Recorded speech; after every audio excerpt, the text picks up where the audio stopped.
공시를 중심으로 전략을 세워보는 시간입니다. 안녕하세요. 공중전의 샛별 김윤아입니다.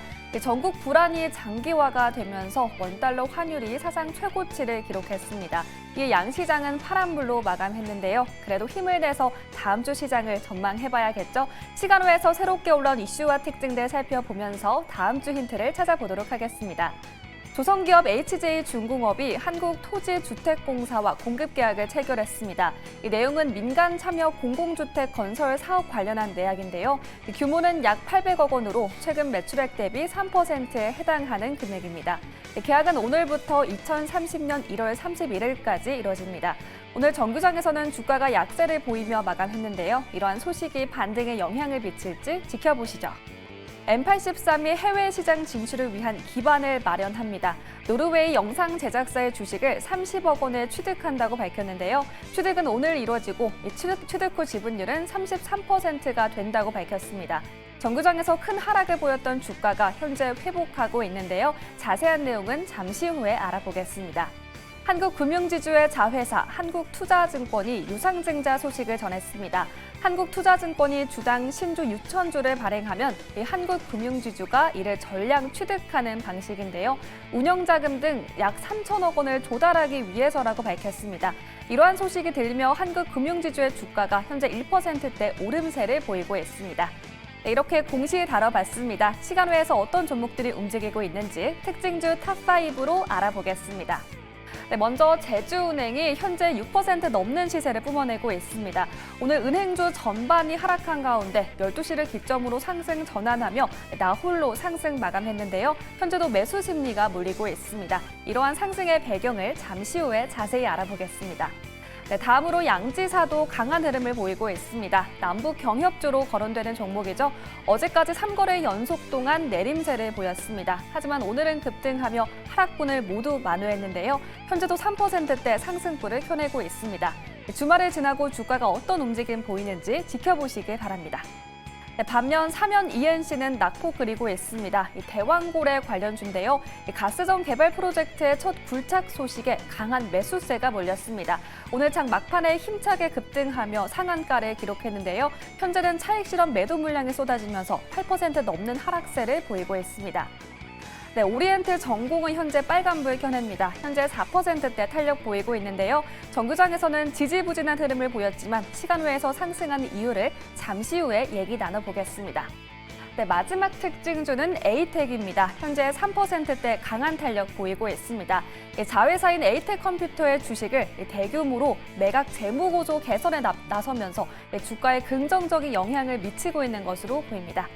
네, 이렇게 시간 외에서 새롭게 올라온 이슈와 특징주까지 짚어봤습니다. 관련된 종목 보유하고 계신 분들은 지금 바로 02-2000번에 4919로 신청해 주시면 자세한 상담 도와드리겠습니다. 지금까지 공중전의 김윤아였습니다. 네, 가장 먼저 상승률 상위 종목에 올라와 있는 제주은행부터 확인해 보도록 하겠습니다. 오늘 증권주들이 급락하는 와중에서도 정규장에서 제주은행이 8% 넘게 상승했었는데 현재 시간을 거래에서도 6% 넘게 상승하고 있습니다. 현재 6.08% 상승하면서 8,900원 선 움직임 보여주고 있는데요. 과장님께 여쭤보도록 할게요. 오늘 배당락이 나오면서 증권과 은행주들 다 밀렸는데 제주은행만 왜 이렇게 오르는 걸까요? 찾아봤는데 특별한 이유가 눈에 보이는 건 없습니다. 그러면 예전부터 이야기가 나왔던 게 동사는 매각 이슈가 있었죠. 그도 그럴 것이 제주은행은 지방은행이었습니다. 그런데 예전에 신한금융지주, 신한지주 아래 자회사로 편입되었습니다만 현재 기준으로도 영업을 하고 있는 그 주된 영업 지역은 제주도로 거의 국한이 되어 있습니다. 추가적으로 제주도라고 하는 지역에서 성장을 조금 더 할 수 있을 것인가? 그게 어렵죠. 이유는 크게 두 가지입니다. 첫째로는 유출이 되는 인구는 늘어날 것이다라고 하는 것과 동시에 거기에는 농협, 특히 지역 농협이 조합 단위로 이렇게 자리를 조금 더 탄탄하게 자리 잡고 있습니다. 그래서 실적이 시간이 지나면 지날수록 조금씩 감소될 가능성이 높다는 것. 그런 면에서 동사에 대한 매각이 내년 초에 다시 한번 나오지 않을까라고 하는 그 전망이 이제 올해가 며칠 남아있지 않은 시점에서 한번 부각된 게 아닌가 그리 보여지고요. 동사가 예전에 품절주라고 하는 이야기가 많이 나왔습니다. 유통 주식 수가 주식 비율이 전체에서 20%인데 20%를 조금 넘어가는데 저도 최근에 데이터를 전부 다 정리를 하면서 종목들 전체 주식 수 대비 유통 주식 수의 비율을 찾아봤을 때 20% 특히 25% 이하의 종목은 거의 없습니다. 품절주라고 할 수 있을 만한 역할은 분명히 보인다는 건 이러한 상황에서 만약 내년 초에 매각과 관련된 이슈가 한번 나온다면 제주은행의 주가는 역시나 조금 더 가파르게 올라갈 가능성이 조금 더 크지 않을까 그리 보여집니다. 개인적으로 보유를 하고 계신 분들은 언제든지 좋은 이슈가 나올 수 있는 시점이고 오늘 배당 락 1임에도 불구하고 주가가 우선 이렇게 올라가고 시간 내에서도 좋으니까 다음 주 월요일 그리고 길게 보면 한 1월 정도까지는 끌고 갈 것을 권해드리겠습니다. 아, 네, 알겠습니다. 과장님이 말씀하신 이후로 시간에서 상승폭 더욱더 키워가고 있습니다. 제주은행이 품절주 모멘텀으로 현재 시간을 거래해서 7%대 상승폭 기록하고 있고요. 다음으로 하락률 상위 종목도 확인해 보도록 할게요. 삼영 ENC가 오늘 대왕거래 모멘텀이 다시 한번 부각되면서 정규장에서 상한가 기록했었는데 시간에서 급락하는 모습 보여주고 있습니다. 낙폭을 더욱더 키워나가면서 하한가 기록하고 있는 상황인데요.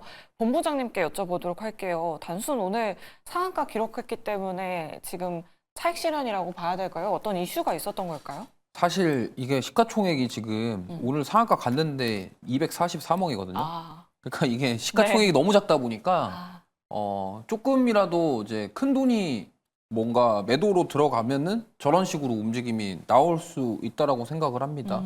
사실 오늘 지금 상한가 간 것도 거래량 자체가 막 그렇게 많이 나오면서 상한가 간 건 아니거든요. 그렇기 때문에 지금 뭐 단기 이슈에 의해서 좀 상승이 나왔고 시간에서 이 정도로 빠지는 부분은 아무래도 이제 이만큼 올라 놓으니까 누군가는 좀 팔고 싶어서 그런 거 아닐까 이렇게 생각하고 좀 뭐 공시 내용도 좀 봤는데 공시도 뭐 특별한 내용은 없습니다. 사실 오히려 지금 전환사채를 뭐 취득했다라는 내용이 있고요. 그 외에는 이제 정정된 내용이라서 기존에 나왔던 내용에 대한 정정인데 이게 이 기업이 전환사채 발행한 게 굉장히 많아요.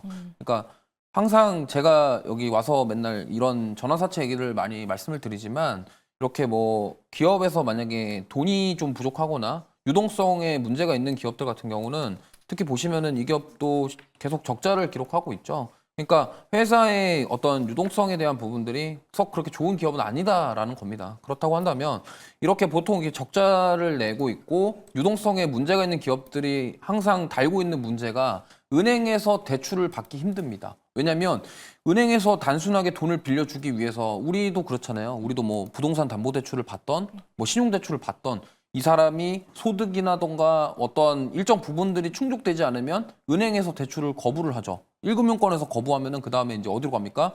이자가 조금씩 높은 2금융권 이렇게 가잖아요. 네. 그러니까 그런 거랑 마찬가지라고 생각하시면 돼요. 이건 뭐 예를 들어서 이해 쉽게 말씀드리기 위해서 말씀을 드린 거고 기업도 마찬가지입니다. 그럼 기업 입장에서도 우리가 뭔가 운영자금이라던가 뭐 투자자금이 필요를 해서 만약에 돈을 빌리고 싶어서 은행에 갔는데 뭐 그 은행에서 봤을 때 이 재무 상태 보니까 돈을 주고 싶지 않으니까 사실 그러면 유동성 공급 받을 데가 없고 그거에 대한 대안으로 이제 전환사채라던가 뭐 유상증자 발행한다던가 이런 식으로 해서 지금 자금을 확보하는 게 대부분 기업에서 하는 일반적인 사례거든요. 그러면은 삼영 ENC 같은 경우는 사실 지금 전환사채에 대한 공시는 뭐 중요하지 않습니다. 왜냐면 오늘 나왔던 이 전환사채 취득 공시는요 5억 원 정도인데 아직 뭐 남아있는 전환사채 일부를 그냥 취득했다 정도라서 오히려 전환가액이 지금 5천 원대인데 이거를 5억 정도 취득했다라는 거면은 사실 뭐 크게 뭐 영향이 줄 만한 금액은 아닙니다. 네. 그렇기 때문에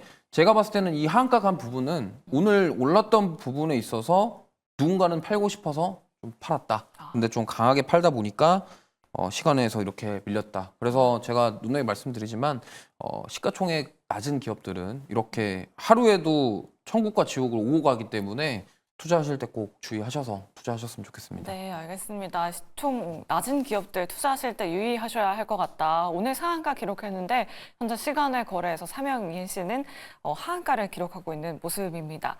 다음으로 솔리드도 한번 확인해 보도록 할게요. 오늘 정규장에서 4% 넘게 상승했는데 현재 시간의 거래에서는 하락세 보여주고 있습니다. 과장님께 여쭤보도록 하겠습니다. 5G 통신 장비 관련주들 최근에 조금씩 들썩거리고 있었는데 네. 역시나 5G일까요? 다음 주 시장에 조정을 좀 대비를 해봐야 될까요? 개인적으로 너무 끌고 가기에는 힘들 것이다라고 아. 생각을 합니다. 이 동사가 최근에 오픈레인 시장이라고 해서 지금 미국 정부가 기본적으로 구축을 해놓은 이 다양한 통신망 이걸 조금씩 변화를 주려고 합니다. 기존에 있는 것은 중국 화웨이에 대한 의존도를 조금 낮추려고 하는 것도 있고요. 통신 장비라고 하는 것이 기업마다 만드는 제품이 조금씩 차이가 있죠. 정부로부터 선택받은 기업의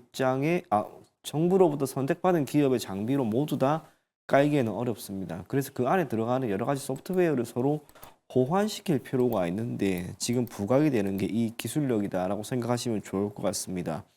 5G가 아니라 이제는 6G 시대가 또 올 겁니다. 그렇다면 예전에도 그랬습니다. 기존의 3G에서 이 4G라고 하는 것으로 바뀌었던 시점과 4G에서 5G로 넘어갔던 그 시점에 통신 장비 기업들이 보였던 특히 2019년, 2018년 이때 뭐 오이솔루션도 마찬가지고요. KMW도 마찬가지였습니다. 통신 장비주들이 그렇게 주가가 좋았던 시점에 나타났던 공통적인 특징이 하나 있습니다. 공급 계약이 엄청나게 많이 나왔던 거예요. 그러면 지금 시점에서 솔리드도 그렇고 해당 산업이 추후 계속해서 주가의 상승을 견인하기 위해서는 공급 계약 소식이 계속해서 유입이 되어야 합니다. 근데 그게 아직은 알 수는 없죠. 그런 상황에서 주가가 기대감으로 이렇게 올라가는 건 좋은데 50위주 신고가가 지금 목전에 딱 있습니다. 이게 만약에 오늘 지난 1월 16일 기록을 했던 7,370원 이걸 돌파를 했다면 제가 아예 이야기를 했을 때 이제 그만 보세요라고 이야기를 했을 건데 지금 우선 그게 아니에요. 그래서 다음 주 월요일 날 시가 자체는 지금 시간에서 조금 좋지 않으니까 약간 밀릴 수 있을 것으로 보여지는데 종가가 만약에 이걸 모두 만회하면서 상승으로 마감이 된다면 1차적으로 지난 1월 16일에 기록한 7,370원은 저는 결국에는 돌파할 것이다 그렇게 생각을 하고 있습니다. 보유하고 계신 분들 목표 주가는 대략 7,400원 정도 한번 잡아보시고요.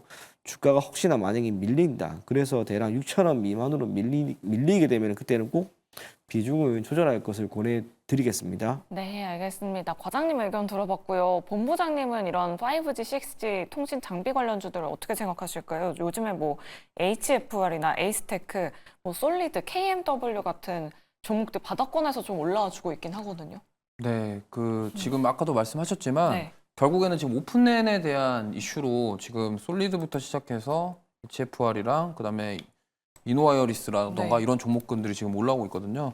근데 요거를 좀 말씀드리고 싶은 게 보통 이제 이런 통신 장비 같은 경우는 기지국에 여러 가지 장비가 들어갑니다. 근데 이제 뭐 그 장비 중에 뭐 트래픽을 최적화하는 장비도 있고요. 그다음에 이제 디지털 신호를 암호화하는 장비도 있고요. 그다음에 뭐 이제 무선 신호를 처리하는 장치 이런 것들이 있습니다. 뭐 쉽게 말씀드리면 이렇게 생각하시면 돼요. 지금 아이폰 쓰시는 분이 있고 안드로이드 폰 쓰시는 분이 있는데 아이폰이 어느 순간부터 C 타입으로 바꿨습니다. 그렇죠? 그게 뭐 여러 가지 이유가 있겠지만 이러한 표준화 시킨다라는 차원에서 지금 다 안드로이드 폰 그러니까 애플 제외하고 나머지 스마트폰들은 다 C 타입을 사용하기 때문에 규격을 맞추기 위해서 지금 아이폰 같은 경우도 C 타입으로 바꾼 거거든요. 신형 아이폰부터. 그런 개념이 오픈랜이라고 보시면 됩니다. 무슨 말이냐면 이 여러 가지 지금 통신 장비들을 각 나라에서 사용을 하는데 예를 들면은 화웨이 장비를 썼어요. 유선 장비를 화웨이를 썼는데 만약에 내가 무선을 확장하고 싶으면은 기존에는 화웨이 거를 썼으면 화웨이 거를 써야지 그게 통신이 돼서 무선 장치가 사용할 수가 있게 됩니다. 근데 이 오픈랜 방식을 적용을 시키면 예를 들면은 유선 장비는 화웨이 걸 썼는데 만약에 뭐 에릭슨이라던가 노키아 거를 무선 장비를 쓰고 싶다. 이게 오픈랜을 사용하면 가능하게 되는 거죠. 그렇기 때문에 지금 오픈랜이 계속적으로 뜨고 있는 이유 중에 하나는 같은 제조사 걸로만 지금 무선이라던가 5G, 6G 이런 걸 확장하는 개념이 아니라 다른 그 장비, 다른 나라 장비들도 예를 들면은 뭐 나는 유선 화웨이, 그다음에 무선은 에릭슨 이렇게 해가지고 확장할 수 있게끔 가능해지는 게 바로 오픈랜입니다. 근데 이 오픈랜을 지금 가장 빠르게 도입한 나라가 독일이에요. 독일이랑 일본 같은 경우는 지금 오픈랜 관련돼서 이미 거의 세팅이 끝났고 내년부터는 상용화하는 단계까지 들어갈 수 있다라는 얘기도 나오고 있습니다. 근데 이 솔리드가 바로 독일에 이 공급을 한 이력이 있고 실제로 그 유럽의 매출이 이번 3분기 실적에 반영이 됐어요. 그렇기 때문에 지금 솔리드 같은 경우는 5G 섹터 중에서 유일하게 실적이 잘 나오는 기업 중에 하나고 특히나 솔리드는 시가총액이 3,500억 정도 되는데 매출이 지금 3,300억, 영업이익도 거의 300억이 넘습니다. 그 말인즉슨 5G 관련 기업들이 지금 테마성으로 올라오는 기업들이 많음에도 불구하고 이 솔리드가 지금 이렇게 힘이 좋은 이유 중에 하나는 바로 실적이 받쳐주고 있고 그리고 또 독일에서 지금 상용화하는 그 오픈넷 서비스에 납품을 한다는 거고 지금 글로벌적으로 솔리드가 가지고 있는 기술력은 세계 3위라고 합니다. 근데 여기서 하나 더 생각해 봐야 될 게 우리가 트럼프 2기도 생각을 해봐야 돼요. 무슨 말이냐면 과거에 5G 랠리가 나왔던 때가 트럼프 1기 때였습니다. 그때 텐베거 갔던 종목군들 중에 5G 관련 종목군들 아까 말씀하셨던 오이솔루션도 있고요. 그다음에 뭐 여러 가지 종목군들이 다 그때 이제 텐베거로 갔었던 종목군들인데 지금 이게 왜 부각이 되냐면 지금 트럼프가 만약에 2기를 시작하면은 이 화웨이 쪽에 제재를 할 가능성이 굉장히 높은 상황입니다. 그러다 보니까 과거와 같은 부분들이 나올 수가 있어요. 그리고 지금 특히나 중국 기업들이 이 통신 장비, 이 5G랑 통신 장비 쪽으로 전체 매출이 43% 정도를 중국 기업이 가져가고 있어요. 화웨이랑 JTE라는 기업이 중국 기업이고 그 외에 이제 2등, 3등이 에릭슨이랑 노키아인데 이제 에릭슨은 덴마크고 노키아는 핀란드입니다. 그 다음에 따라가고 있는 5등이 바로 삼성전자예요. 그렇기 때문에 지금 삼성전자는 사실 20년도에 5G 관련해서 막 열심히 그때 막 한다고 했고 그때 사실 5G 거의 세계 1, 2급이 바로 삼성전자였어요. 근데 지금 약간 HBM과 비슷한 상황이 돼버린 거예요. 밀려났죠. 그때 이제 중국은 이쪽을 추격한 겁니다. 그래서 말씀드리고 싶은 거는 지금 트럼프 2기가 들어서는 부분과 이게 굉장히 지금 잘 시기가 맞아 떨어지고 있는 상황에서 그렇다고 한다면 만약에 중국이 화웨이라던가 이런 ZTE라는 기업, 중국 기업을 제재를 하기 위해서 이 오픈랜을 도입을 굉장히 적극적으로 밀어붙인다고 한다면 지금 자율주행뿐만이 아니라 여러 가지 뭐 드론부터 시작해서 우주항공 이런 데 통신이 안 들어갈 수가 없고 사실 통신이라는 것이 이런 되게 상당히 진짜 폐쇄적입니다. 왜냐하면 보안과 관련된 직결적으로 연결될 수 있는 부분이기 때문에 많은 기업들이 기존에 이제 사용하던 장비에서 화웨이 거에서 화웨이 거를 같이 쓰는 형태로 많이 했었는데 이거를 지금 미국과 유럽에서 지금 나서서 이거는 이제 우리가 소프트웨어적으로 오픈랜을 적용시켜야 된다는 입장을 목소리를 내고 있기 때문에 그러면 이제 중국 입장에서는 이걸 타격을 받을 수밖에 없는 거고 그러면은 미국에서 만약에 이 오픈랜 도입을 위해서 계속적으로 뭔가 밀어붙인다고 한다면 중국이 아닌 그런 동맹국 위주로 장비를 사용할 가능성이 높은데 우리나라 그런 장비들도 기술력이 있고 방산과 약간 비슷한 결입니다. 가성비를 생각해 본다고 한다면 우리나라 기술과 가성비 괜찮다. 일본이랑 독일보다는 좀 가격적으로 매력이 있다라는 점에서 저는 충분히 이 5G 섹터 다시 한번 랠리가 올 가능성도 있다라고 생각하기 때문에 저는 좀 긍정적으로 보시면 좋겠고 말씀하신 것처럼 만약에 아까 그 연고점 경신을 해서 신고가 경신을 하게 되면은 저는 추가적으로도 상승이 나올 가능성이 있기 때문에 저는 관심 있게 지켜보시면 좋을 것 같습니다. 네, 알겠습니다. 두 분 모두 솔리드에 대해서 긍정적인 의견 남겨주셨습니다. 현재 시간에서 하락세 보여주고 있지만 트럼프 2기 수혜주가 될 수 있다. 5G 장비 섹터 계속해서 지켜볼 필요가 있다라는 의견 잘 참고해 보시면 좋을 것 같습니다. 다음으로 신세계도 한번 확인해 보도록 하겠습니다. 장 마감 이후에 밸류업 공시가 나왔습니다. 이 내용도 본부장님께 한번 여쭤보도록 할게요. 지금 뭐 트럼프 당선인과의 만남부터 어제 그 알리바바와의 조인트 벤처 설립까지 그 정용진 회장의 행보가 굉장히 다양해지고 있는 것 같은데 내용은 어떻게 될까요? 사실 이게 좀 진짜 다 좋거든요. 네. 다 좋은데 아쉬운 게 중국이랑 한다는 그러니까요. 거가 진짜 아쉽습니다. 저도 이게 뭐 사실 정용진 회장님께서 저기 트럼프를 만나고 이런 거는 정말 굉장히 의미가 있는 저는 일이라고 생각을 하고 있고, 근데 결국에는 제가 만약에 지금 오늘 이런 알리바바와 같은 합작법인 설립한다라는 내용이 딱 보면서 느낀 거는 결국엔 이것 때문에 트럼프를 만났구나라고 저는 생각이 좀 들더라고요. 그래서 아마 지금 신세계라던가 이마트 같은 경우는 오히려 지금 주가 하락이 나왔고, 사실 나머지 신세계 관련 기업들도 오늘 상승했다가 다 하락 전환하면서 마무리한 기업들이 많이 있습니다. 그렇기 때문에 사실 다른 건 다 좋지만 중국과 뭔가 한다라는 점이 투자자들 입장에서는 느낌이 안 좋은 거죠. 네. 왜냐면 미국 입장에서는 트럼프는 지금 중국을 압박하려고 하는 상황인데, 지금 정영진 회장은 알리바바랑 합작법인 설립해갖고 뭘 하겠다. 결국에는 이거는 미국에서 그렇게 속 좋아할 것 같지는 않아요. 그렇다 보니까 물론 신세계 그룹 입장에서는 당연히 쿠팡이라던가 네이버의 그러한 부분들을 좀 깨버리고 우리가 좀 이거를 입지를 가져가겠다라는 취지로 이런 사업에 대해서 구상을 한 것 같은데, 제가 봤을 때는 지금 물리적인 측면에서 좀 해결할 문제들이 많습니다. 오늘 대한통운도 움직임이 나왔지만 결국에는 뭐냐면 알리바바 쪽에서 서비스하고 있는 알리익스프레스 같은 경우는 지금 써보신 분들 아시겠지만 배송이 굉장히 느려요. 특히나 뭐 가성비 제품들을 많이 판매하고 있습니다만 인기 상품들은 배송되는데 정말 오랜 시간이 걸립니다. 그러면은 G마켓과 합쳐서 뭔가를 하겠다라고 했을 때 이런 유통에 대한 부분들이 문제가 돼요. 쿠팡 같은 경우는 자체 물류센터를 가지고 있고, 네이버 같은 경우는 굉장히 다양하게 많은 기업들과 연결될 수 있는 인프라를 이미 갖춰놓은 상태입니다. 왜냐하면 네이버의 트래픽 수라던가 이런 것들이 경쟁력이 있기 때문에 사실상 택배사들 입장에서도 이러한 네이버의 그런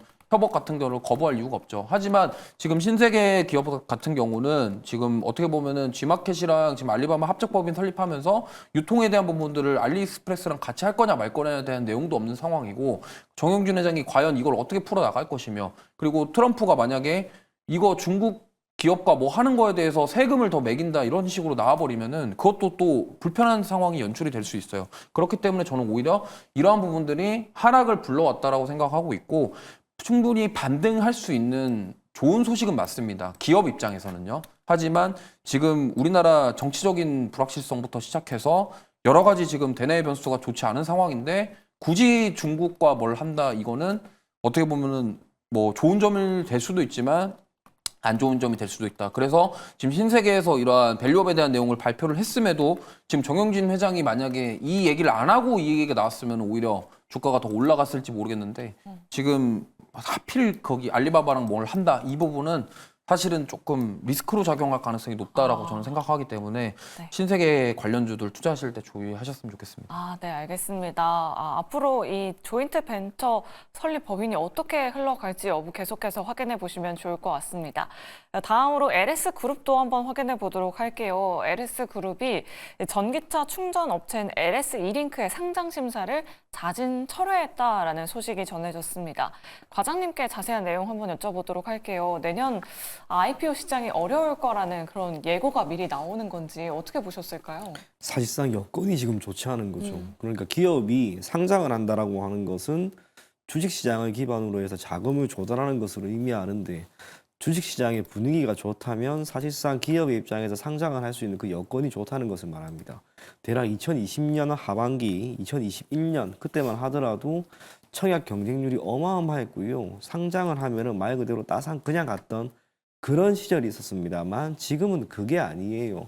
거의 상당 부분 많은 기업이 상장을 함에 있어서 희망 밴드보다 높은 수준의 공모 가격을 제시하는 경향이 있습니다. 그러다 보니 상장을 기반으로 해서 기업은 자금 조달은 우선적으로 하는데 주주들의 입장에서는 주가가 크게 올라가는 흐름을 보이지 않다 보니 좋은 결과를 얻기에는 역시나 힘든 거죠. 지금 LS그룹의 이 LS 이링크라고 하는 기업은 전기차 충전소를 기반으로 성장을 하고 있는 기업입니다. 그러면 현재 시점에서 이와 관련된 산업이 크게 개선될 만한 여지가 있는가? 1차적으로 그게 아니죠. 미국 같은 경우에도 전기차 충전소에 대해서는 트럼프가 직접적으로 이야기를 했습니다. 굳이 여기에 그렇게 큰 자금을 투자할 필요가 있을까라고 하는 거. 전기차를 기반으로 하고 있는 여기에 대한 보조금 지급도 지금 중단될 가능성이 높은데, 전기차 시장 넓게 보면 2차 전지 관련된 섹터가 우호적인 경영 환경이 아니에요. 우호적인 경영 환경 속에서 상장을 하면은 주가도 뻥뻥 오르겠지만, 그러지 않은 상황에서 굳이 딱 한 번 쓸 수 있는 이 찬스를 쓸 것인가? 그게 아니라서 자진철회는 저는 결코 나쁜 선택은 아닌 것 같습니다. 이후에 또 시장 상황을 보면서 상장을 할 것이다라고 생각이 된다는 점에서 지금은 우선은 IPO의 한파라고 생각을 하기보다는 기업의 전략이었다 생각하시면 좋을 것 같고요. 개인적으로 이 신규 상장된 종목들에 대해서 관심이 조금 많이 있습니다. 그래서 데이터를 개인적으로 많이 모으고 있는 그런 사람인데 올해 하반기에 신규 상장된 종목들이 대략 54개 정도가 돼요.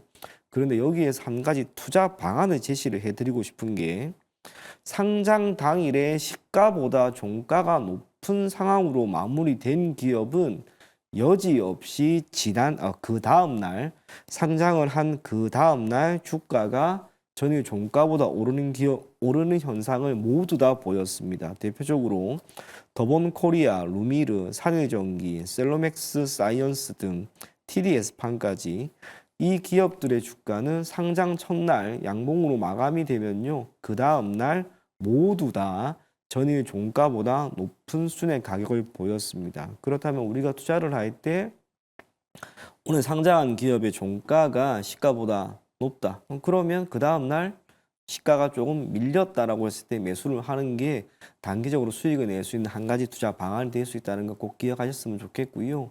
올해 우리나라에 상장된 기업들이 상당히 많았습니다. 저도 그 개수를 다 세보지는 못했는데 얼추 100개 정도 될 거예요. 상장되는 기업이 많아진다라고 하는 것은 이제 우리나라의 경제 체계, 특히 기업이 자금 조달을 함에 있어서 직접 금융에 대한 비중이 커진다는 것을 의미합니다. 단순하게 청약 경쟁을 많이 하기보다는 신중하게 접근할 것을 권해드리겠습니다. 네, 알겠습니다. 또 IPO 관련된 종목 가지고 계신 분이 연락 주셨다라고 하는데요. 문자 상담 도와드려 보도록 할게요. 뒷번호 1626번님께서 MNC 솔루션을 가지고 계십니다. 매수가가 57,600원에 비중이 100%나 가지고 계시네요. 아마 우리 청소님 매수가를 보니까 상장 당일에 들어가신 것 같거든요. 본부장님께 여쭤보도록 할게요. 방산기업이긴 한데 네. 우리 청소님 어떻게 해야 될까요? 저는 이걸 만약에 지금 신규 상장주라서 올라갈 거라고 생각해서 들어가신 것 같은데 일단 100% 매수하신 게 문제고요. 네. 그다음에 하나에어로스페이스랑 현대로템이랑 LG넥손 빠지는 걸 보고 이걸 산 거는 그것도 미스라고 저는 생각을 합니다. 왜냐하면 지금 어떻게 보면은 신규 상장 주기 때문에 올라갈 것이다라는 생각으로 100% 투자한 것 자체가 이건 투자가 아니라 어떻게 보면은 약간 욕심이 좀 가득했다라고 표현할 수밖에 없을 것 같거든요. 그래서 내가 산 게 무조건 올라간다라고 생각하시기 때문에 100%를 투자하셨을 거라고 생각을 하는데 이거는 잘못된 투자 방식이라고 생각을 합니다. 그렇기 때문에 사실 지금 이 상황에서 저점을 깨고 있는 상황에서 계속 끌고 가기에는 굉장히 부담이 되고 지금 100%면은 추가 매수를 하려고 그러면은 저 금액만큼 그 이상만큼 추가로 예수금이 넣어줘야 되는 건데 그러면은 계속 뭐 손실 날 때마다 넣을 수 없는 상황이잖아요. 그렇기 때문에 오히려 지금 방산주들 보시면은 하나에어로스페이스랑 LG넥손이랑 현대로템 다 빠지고 나서 지금 옆으로 횡보하고 있습니다. 반등이 쉽지 않는 상황이라는 거죠. 그렇다고 한다면 이 종목도 당연히 그 방산 대장주들 오르지 못하면은 따라가기엔 쉽지 않을 것이다라고 예측을 하고 있고 그렇다고 한다면 지금은 저는 리스크 관리를 해야 될 때라고 생각을 합니다. 그래서 오히려 비중을 좀 축소하셨으면 좋겠고 그 다음에 신규 상장주라던가 어떤 종목을 투자를 하실 때 이렇게 한 종목에 100% 다 투자를 하시는 거는 굉장히 위험한 투자가 될 수 있습니다. 왜냐하면 빠질 때 그 다음에 대응이 안 돼요. 그러면 내가 뭐 돈이 무한정 있는 것도 아니고 이거를 계속적으로 추가 매수할 뭐 상황이 되면은 상관이 없지만 이게 만약에 그런 상황이 아닌데 이거를 한 번에 다 한 종목에 모든 예수금을 다 투입한다. 이건 자체는 굉장히 부담이 된다라는 점 꼭 참고하시면서 앞으로는 투자를 하실 때 꼭 주의를 하셔서 제가 봤을 때는 비중 좀 축소를 하시면서 리스크 관리하시는 게 맞다라는 말씀 드려보고 싶습니다. 네, 알겠습니다. MNC 솔루션 비중 조절은 꼭 필요하다라는 의견 남겨드렸고요. 방산주 역시나 좀 전반적으로 비중 조절에 대해서 의견 남겨주셨습니다. 자, 아쉽지만 저희 종목 상담 여기서 이만 마무리하도록 하겠습니다. 저희 지수 한번 마지막으로 확인해 보도록 할게요. 오늘 원달러 환율이 1,480원 이상으로 올라가면서 코스피, 코스닥 모두 1%대 낙폭 보여줬습니다. 코스피가 그래도 2,400포인트 회복하면서 마감하긴 했는데 코스닥 지수도 1.43% 하락세로 마감하면서 665포인트를 기록했습니다. 참 정치적 불확실성에 정말 어수선했던 시장이었죠. 이제 올해는 단 1거래일 만에 남겨두고 있지 않은 상황인데요. 부디 다음 주 시장은 환율도 좀 안정되고 지수도 좀 안정돼서 상승 압력 더욱더 키워가면 참 좋을 것 같습니다. 자, 모두 주식 걱정은 잊으시고요. 행복하고 편안한 주말 보내시길 바라겠고요. 저희는 여기서 이만 인사드리도록 하겠습니다. 오늘 저희 방송 끝까지 함께해 주신 여러분 고맙습니다.